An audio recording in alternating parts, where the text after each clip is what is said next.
ഇതിനുള്ള സ്കില്ലില്ലാത്ത തെണ്ടികളായിട്ടുള്ള ബിസിനസ്സുകാരാ ഈ കസ്റ്റമറുടെ പുറകെ നടന്ന് തെണ്ടുന്ന. നാണമില്ലയോടെ നിനക്കൊക്കെ? ഇത്രയോ ചാട തെണ്ടി വേറെ ഇല്ല എന്ന് ഈ സംഘാടകരുടെ മനസ്സിലുണ്ട്. കാരണം 1 മണിക്കൂർ തീ തീറ്റിച്ച് ഞാൻ കലിപ്പ് തീരും വരെ ഞാൻ നാണം കെടുത്തും കേട്ടോ. ഇത് ഇവിടെ പറഞ്ഞങ്ങ് തീർന്നാ തീർന്നു. ഇല്ലെങ്കിൽ ഞാൻ ഇവിടെ നിന്ന് അങ്ങോട്ട് ഇറങ്ങിയിട്ട് ഞാനൊരു വീഡിയോ ചെയ്യും. അത് നിങ്ങൾക്ക് ഭയങ്കര ദോഷം ചെയ്യും. മാസങ്ങൾക്ക് മുന്നേ കിട്ടിയടോ ഇന്നത്തെ പൈസ. ഇന്നിപ്പൊ ഞാൻ പൈസ മേടിച്ചില്ലായിരുന്നെന്ന് ഇരിക്കട്ടെ,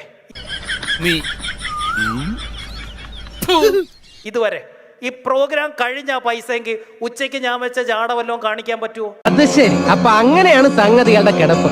എന്താ ഉച്ചയ്ക്ക് ഞാൻ ജാട കാണിച്ച് ഓൾറെഡി കിട്ടാനുള്ള എന്റെ വെട്ടി വീണു. ഇനി ഞാൻ പറയുന്നതാ ടേംസ് ആൻഡ് കണ്ടീഷൻ. ഞാൻ പറയുന്നേ നടക്കൂ. എന്താ എല്ലാരും കൂടെ ഓടി അങ്ങോട്ട് വന്നേ? കാശ് കൊടുത്തു പോയി. ഇതിനുള്ള സ്കില്ലില്ലാത്ത തെണ്ടികളായിട്ടുള്ള ബിസിനസ്സുകാരാ ഈ കസ്റ്റമറുടെ പുറകെ നടന്ന് തെണ്ടുന്ന. നാണമില്ലയോടെ നിനക്കൊക്കെ? ആഞ്ജനേയ സ്വാമി. ബിസിനസ്സുകാരെ എന്തിനാ തെണ്ടിയെന്ന് വിളിക്കുന്നത്?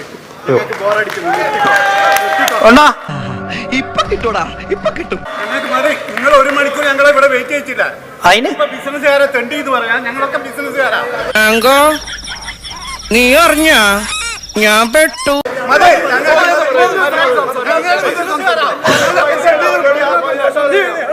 ചളമായെന്നാ തോന്നുന്നു. എടോ തന്നെ വിളിച്ചോ ഞാൻ? നീ തീർന്നടാ, നീ തീർന്നു.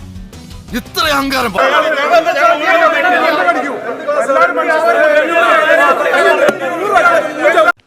ഇതിങ്ങനെ വെറുതെ വിട്ടാ പറ്റില്ല. റോസപ്പ് പോലുള്ള കവിള എനിക്ക് കൊതിയായിട്ട് പാടില്ല. ഞാൻ ടേ എന്ന് 2 പൊട്ടിച്ചു.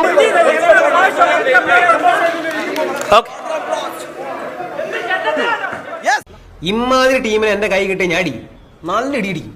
അദ്ദേഹം തന്നെ ഇൻസ്റ്റഗ്രാമിൽ എത്രയോ പോസ്റ്റ് ചെയ്തു, ഞാൻ കോഴിക്കോട് വരുന്നു. ഇതൊരു 500 തവണ പോസ്റ്റ് ചെയ്തു.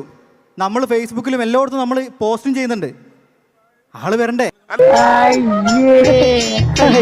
1.5 മണിക്കൂർ ഇയാൾ പൈസ വാങ്ങിട്ട് നമ്മളെ വെയിറ്റ് ചെയ്തിട്ട് പ്രതികരിക്കാൻ നമ്മളാണ്. പുറത്തേക്ക് വരെ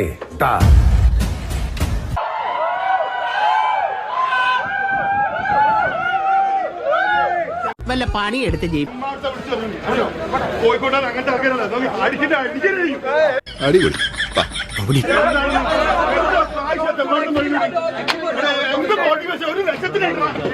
അടിച്ചവന്റെ കർണക്കുട്ടി ഞാൻ പൊട്ടിക്കും.